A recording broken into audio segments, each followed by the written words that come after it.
Hey everybody, and welcome to Something You Should Practice this weekend.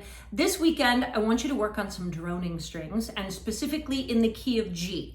So, I don't know, there's a lot of songs and tunes in G, so we're gonna do G.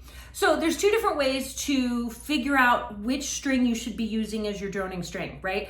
That's always the question I get. My students are like, okay, I know that I can play an open string along with the melody notes that I'm playing. That's what a droning string is, but I don't know which one.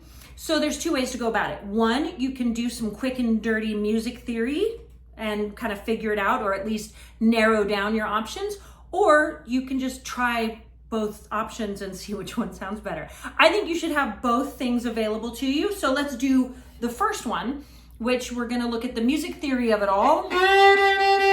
In the key of G, the G chord, those notes are G, B, D.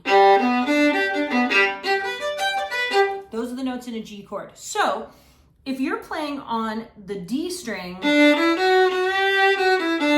then chances are you're going to be droning the G string because that note is in a G chord. The same thing applies if you're playing on the A string. Then you're going to probably be droning the D string because that's also in the G chord. Like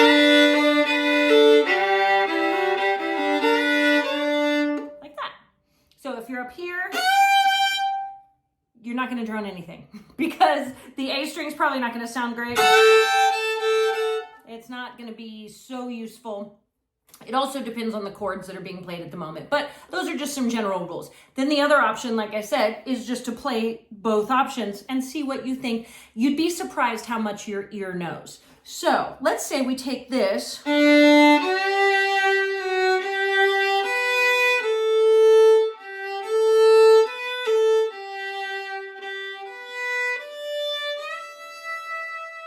you recognize that melody. So we're 0, 3, 2. So we're gonna play that on the D string, but we're gonna drone the G. And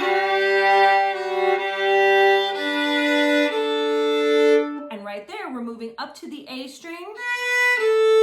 And so we're gonna drone the D string along with it.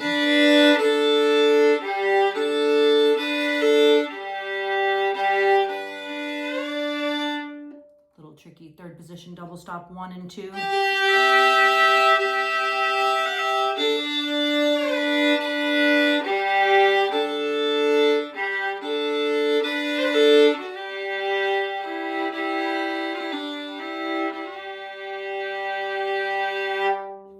So there you go. Happy New Year, everyone. And it's been an absolute delight sharing these things to practice over the weekend with all of you. And we're not done.